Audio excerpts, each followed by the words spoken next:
Hi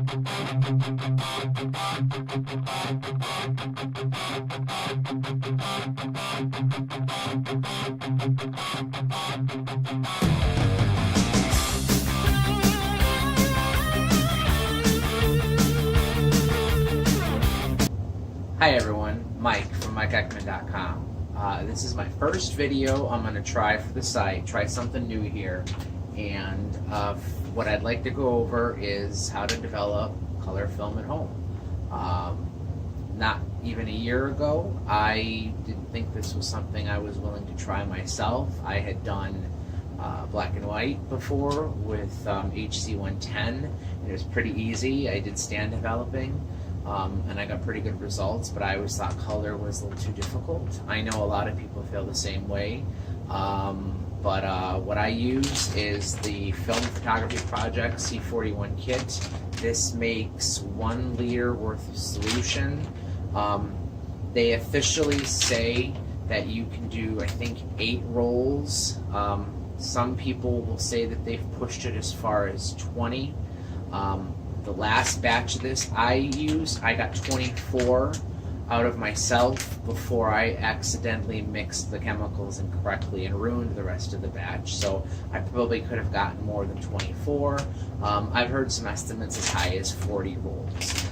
That's probably pushing it towards the end of the chemical's life. You start to get some weird colors, maybe not the best exposure, stuff like that. So I don't know that I would aim for 40, but I think 20 is an absolute safe bet. Considering the kit itself, I think, is about $21 plus maybe $6 or $7 shipping.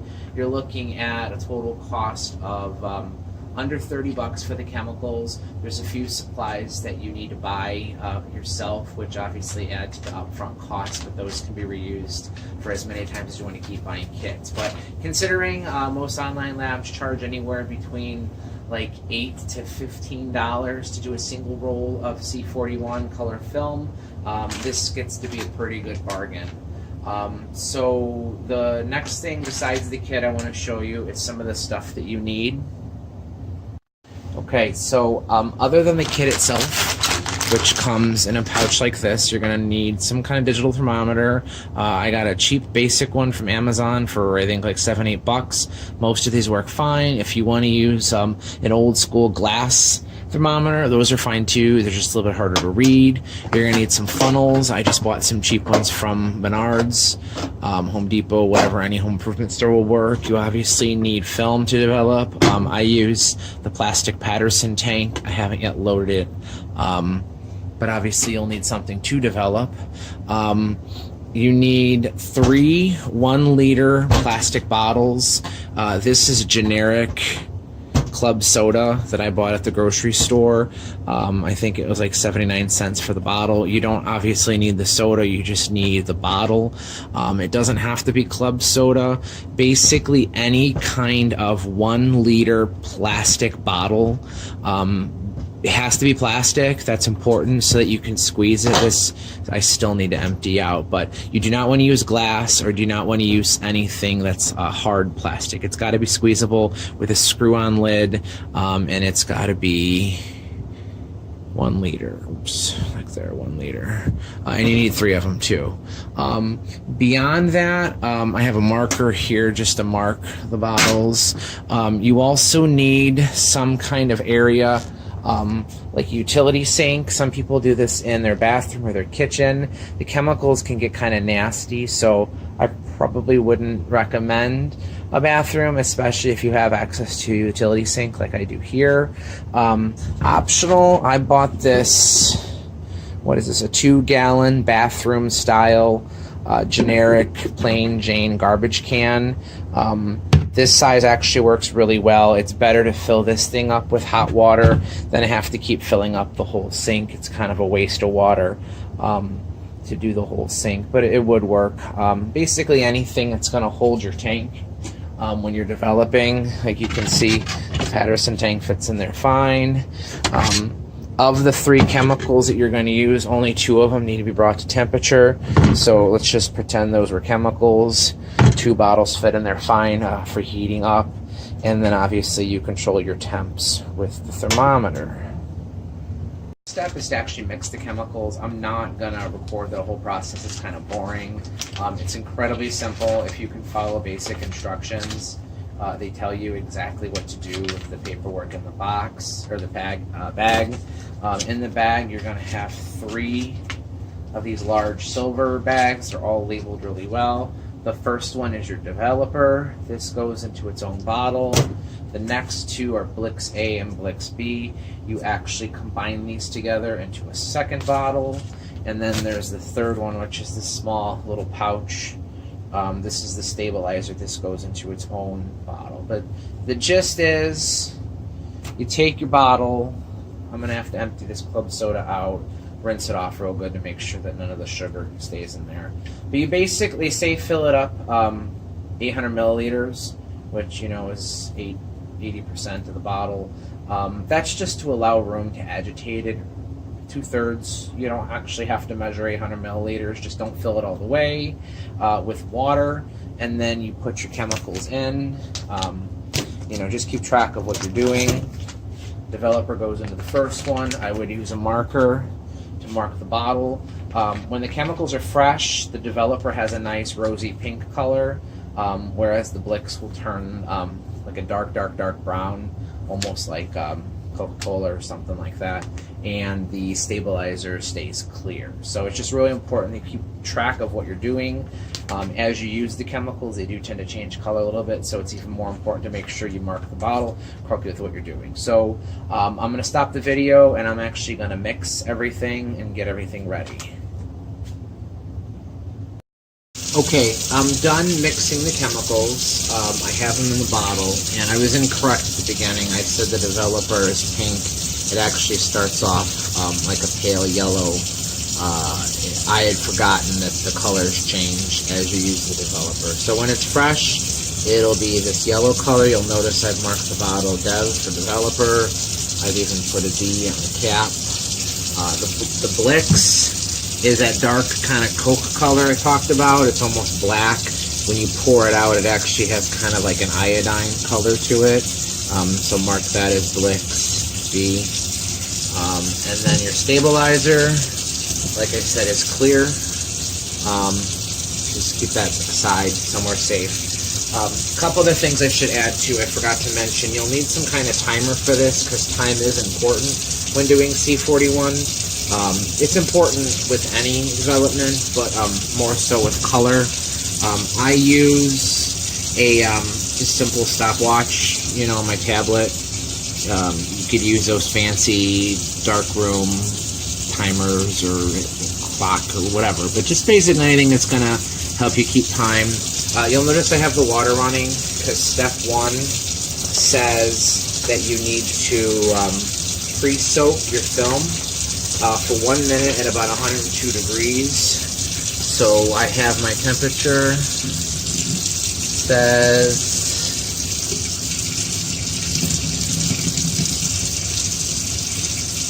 says about 105, 106. That's close enough. It's going to cool down as soon as you put the film in, or the water in the canister. So as long as you're in the ballpark of 102, at least for this step.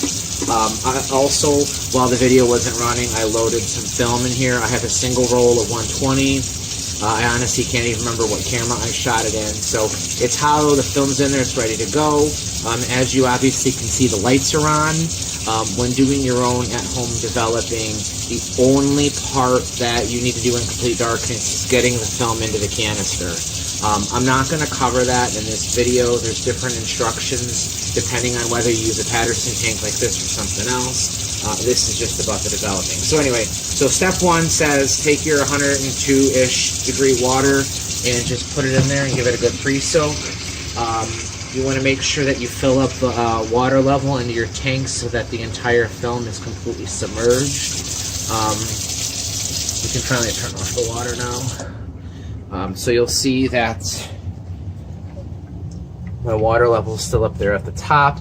So we'll do this for about a minute. I don't have my timer going yet because I can pretty much guesstimate about a minute. But the gist of this is that you're trying to get the film up to temperature.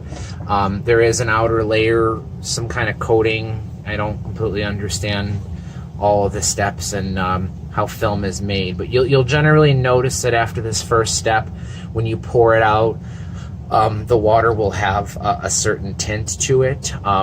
Kodak Portra and Ektar have a dark green color often. Other films will come out pink. Some films have a pale yellow. Actually, I think pale yellow is indicative of a lot of black and white films. But the gist of it is that this is the first step. This is probably the least time critical step. Maybe the stabilizer is too, but you just want to have it in there for a minute. I can see that it's been about a minute now. So what we're going to do is we're just going to pour this out. Let's see what kind of color we have. See the green? That's normal. Turns out actually it's a dark green. Okay. So that's pretty nasty. When I get a dark color like that, generally what I like to do is just give it a quick rinse again, just to get any of that dye out of there. So I can tell that my water is still about the same temperature. Just gonna fill it up, switch it around one more time. Because you're gonna reuse your developer over and over again, you don't wanna see more green came out. All right, that's pretty good. I don't wanna do it too much. So I'm gonna turn this off. And the next step, all right, we gotta get ready for our timer now. Oh yeah, next step, sorry. We gotta make sure that the temperature is correct here. So we're gonna do the developer. I'm gonna take off the cap. I've had this preheating too, so it should be the right temperature right away. I'm gonna stick my thermometer in here and see what it says. Remember, don't obsess about getting it exactly 102 degrees like the instructions say. It's actually good. See, I'm at about 100, 101, 102. It's actually good to have it be a little bit above. You can see 103. We might hit 104 here. Let's see, 104. Because remember, it's going to cool down while it's in that tank. So by the time you're finished, it'll probably be close to like 99 degrees, maybe 100 or so. You can help stabilize the temperature of the film by putting the developing tank in hot water while it's developing. That'll help too. You know, it is important, temperature. I'm not going to say that it's not, but don't obsess. And I think that's one of the pitfalls that new people have. I did, is that I worried so much about how, you know, the accurate the temps needed to be that I kind of talked myself out of it. So, okay, we're ready to go. I have my film. It's rinsed. I'm going to have it right here. It is important to agitate, so make sure you have an agitator handy. This 1 liter bottle is more than you need, so you're just basically going to pour it in here until you start to see it reach the top. I'm going to start my timer as soon as I'm done pouring, and the instructions say to do it for 3.5 minutes. So you can see I'm pouring here. I account for this time in my timer, just kind of in my head. So I filled that thing up right there real good. We're going to hit the timer, start. Okay, so I'm just going to subtract about 10 seconds when I'm done. It says agitate fully for about the first 30 seconds. So we're just going to do nice, quick twist of my wrist. What that's doing is it's actually turning the spool that has the film on it. And it's, you know, helping to get the chemicals covering, you know, every part of the film or something, but it's part of the instructions, so just follow the instructions. This probably looks harder on the video than it really is. As long as you just do what the instructions tell you, you're probably going to be okay. Alright, so it's been about 30 seconds. We'll just set that thing out right there. I'm going to set this in the warm water to kind of help keep the temperature good. I can stick my thermometer back in there. Let's see where it's at. I don't know if you can see that. 93, 96, 97, 98, 98, 99. Yeah, we're at about 100 degrees in there, so it's already cooled down from the 104 wherever I started at. Again, just keep it close. We could see our timers here at 1:17. I'm actually going to take it out at about 3:20 because that should be right around the time that it says. You can see it says 3.5 minutes right there, and it says to continuous for 10 seconds. Whoops, okay. I probably should have read the instructions again. Then 4 lifts or 4 inversion cycles every 30 seconds. It's been about 30 seconds. I'm going to take the thermometer out. 1, 2, 3, 4. Okay, let's wait for another 30 seconds.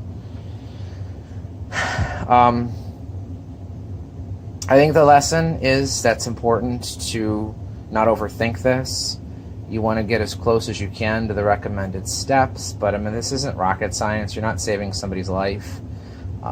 You know, I wouldn't worry if you're off by 10 seconds or you agitated for 30 when you should have done for 10. I think that has an impact on the grain, actually. I know this is fresh film, so it's probably going to be fine. 3, 4. Okay. You know, I wonder if these instructions changed from the last batch that I did, because I could have swore it said 30 seconds and then 3 inversion cycles, but whatever. It's still 3.5 minutes for the developer at 102 degrees, and it's still 6.5 minutes for the Blix. My camera's not focusing very correctly. So let's do it one more time. We're coming up on 320. I'm actually going to do 3 agitations. Maybe that'll help counteract the excessive 30 seconds at the beginning. I'm going to put the phone down here because it's going to be a little bit fast here. Okay, here's where the funnels come into play. You're going to want to use good funnels because you are reusing your chemicals. I'm sticking that back into the development tank so that I could pour straight from the Patterson tank back into my bottle. So I'm at 3 minutes and 20 seconds now, so I'm going to take this out here and I'm going to pour it back in. Can't really see this too good because I'm not holding the phone, but my fluid's already starting to develop a pinkish color, like I said. Okay, so we've gotten all that out of there. We need to do the exact same thing with the Blix. So I know this is the right temperature too. We're going to pour this in there, and we're going to look at getting this going. Okay, so same thing as before. Just make sure you pour enough so that the entire film is submerged. I've seen people post film. Hold on a second, let me get started. Okay, we're at 4 minutes on my timer. I didn't stop it from the first time. I need to agitate this, so let me do that real quick. So we'll do just like before. We're gonna do, let's do 15 seconds. Okay, there we go.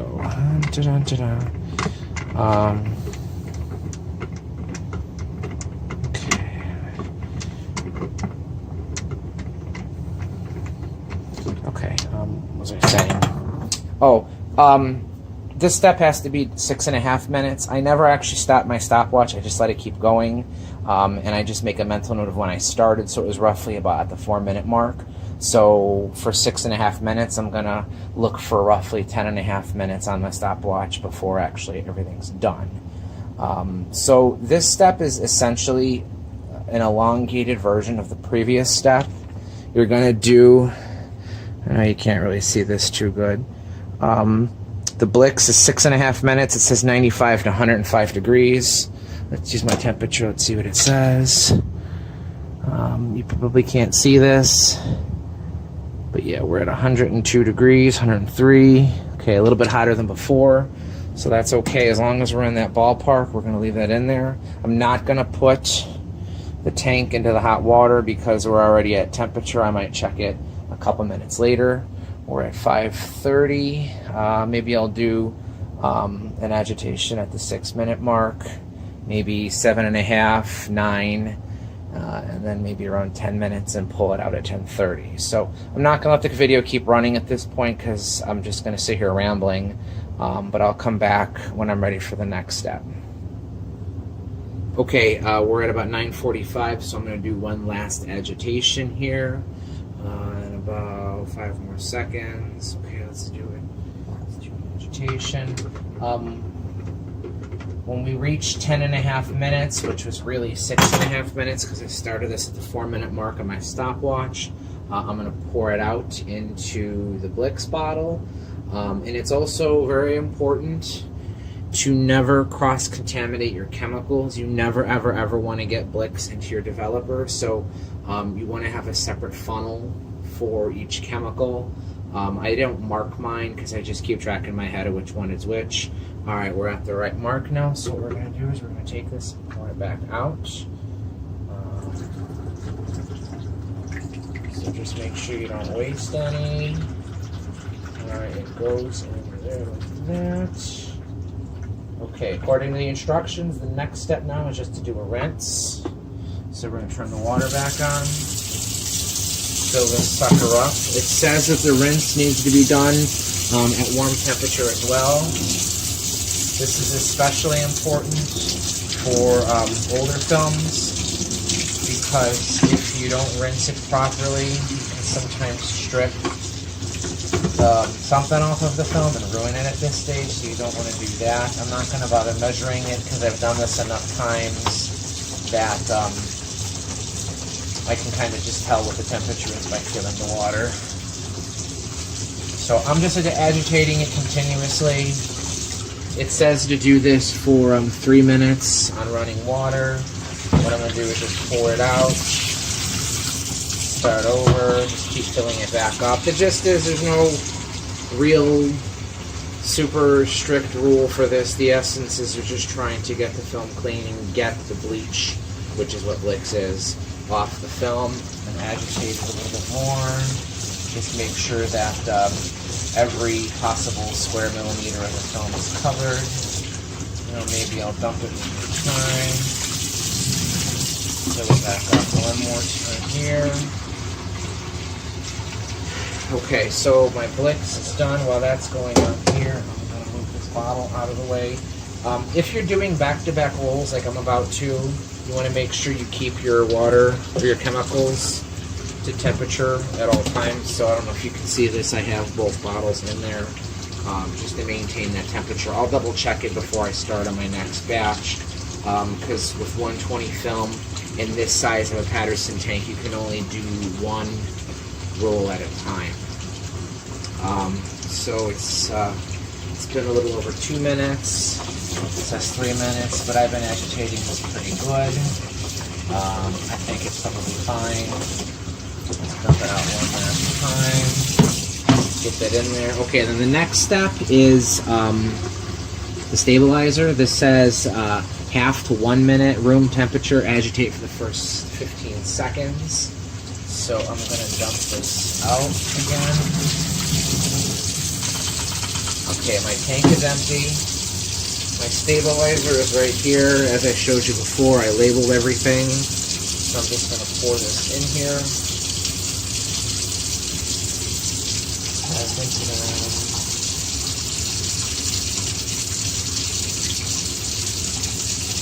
Okay, just like the other two chemicals, make sure you pour in enough to cover the whole thing. I know you really can't see it too good. Agitate 15 seconds. 1, 2, 3, 4, 5, 6, 7, 8, 9, 10, 11, 12, 13, 14, 15. Alright, let it sit 15 more seconds. We're going to use another funnel right here. Just like before. You want to make sure you don't cross-contaminate, so use a new funnel for the stabilizer, because we want to be able to reuse this as many times as possible. So it's been about 30 seconds. Let's pour this out here. At this step, the stabilizer should remain clean after repeated uses. It is possible that you do start to get a slight tint to it. If you notice that your stabilizer is tinting, you're probably not rinsing the Blix off enough. It's not a deal breaker, but it's something to keep an eye on because you want to make sure you get that stuff off. So 2 more things I want to show you here before we turn off the water. Okay, so back to the beginning of this video, I said it's really important that you use a plastic bottle, and here's why. Is if you're going to reuse your chemicals as many times as you possibly can, the one thing that will kill them is exposure to air. So you want to utilize the squeezability of these bottles. Just squeeze out. I like to just waste an ever so slight amount and put the cap on to make sure you have absolutely no air in there. I mean, a couple bubbles is fine, but you want to eliminate as much air out of your bottle as possible for storage. I haven't yet done that to the developer in the Blix yet because I'm going to reuse them again, but I just wanted to show that to you. So when you store these, it's not necessary to freeze them. You can if you want, but I keep this stuff in a cool basement here. Even in the summer, this basement doesn't get above the upper 60s, so that's good enough. It'll help keep this stuff. I've heard these things can stay after you mix them for as long as 6 months. It's more about how often you use them and whether they're exposed to air. So I'm going to put that aside. And there's one last thing I mentioned is sort of an optional step. Depending on the quality of tap water you have, you know, different people live in different areas. If you have well water or very hard water with calcium deposits, it's important to use something like a photo flow, which is what this is. This would be something I would do right now. This helps to eliminate water spots. You basically just put like half of a cap full. You take the cap off, pour a little bit of this in there, and then put it in your tank. And it kind of gives like a little bit of a sudsy feel to your film. You probably would want to use a squeegee or something to just make sure you get all excess water off. I live in an area that has really good tap water. I mean, you could drink this stuff. It comes straight from Lake Michigan. The town that I live in does a really good job of cleaning the water. So I really don't use the photo flow water spots on my film. Hasn't been a big issue for me, but for some people it will be. So this is kind of an optional thing you might want to have if you don't have good water. Okay, so here's the most exciting part of the whole thing. We've developed the film. It is, let me move this out of here. So let's see if we can see something here. Okay, so this is ready to come out. I mean, the film is developed. The only step now is to pull it out and let it dry. So we're gonna twist the top off, take the lid out of there, and I'm gonna pull my spool out. Since it's color, I can already kind of see that there's some images on there. I'm gonna pull the spindle out and just give this a good twist. And I have my film. So we can see we have some images. I don't know if you can see that there. These are obviously 6x9. Now that I see these, I can tell what camera I shot this in. This was a Zeiss Box Tengor 6x9 box camera. I'll have to let this air dry. And then I can scan it, and I'll include sample pictures of what these look like that you witnessed me develop. So let me stop the video. You want to let it hang. I just hang it by a magnet. Some people hang this from a shower curtain. I use a chip clip to just keep resistance on it. Even if the film appears to be hanging straight, when it dries, it does have a tendency to curl. So it's good to keep, you know, just something that has a little bit of weight. It doesn't have to be anything heavy, but just enough to keep some tension on it. And I should point out too, this was Kodak Portra 160. Remember when I poured it out after the initial bath, it came out that dark green, which is very characteristic of this film. So there you have it. I did my best to simplify things. As you can see, I didn't even follow all the instructions. I probably agitated a little bit more than I needed to. My temps weren't right on the nose, 102 degrees. But as you can see, things turned out pretty good. I won't know exactly how good these images are until they dry and I can scan them. But I've done this enough times. It's probably hard to see in the video, but I mean, there's definitely some good depth to these images, and I'm confident these will scan properly, and I'll have my nice photos to share for my upcoming review for that camera. So there you have it. Once again, this is Mike from MikeEckman.com. I just showed you how I developed a roll of C41 color film at home using the Film Photography Project C41 Unicolor kit. You could order it from their website. I make no commission off of it. I just find it to be a great kit. There might be other alternatives out there that are probably just as easy to use, but I use what works, and I just save myself, you know, probably 10 or so bucks by not having to mail this out to, probably more because you got to pay for postage, by not having to mail this to a lab. So hope if I can do it, you can do it. Take it easy.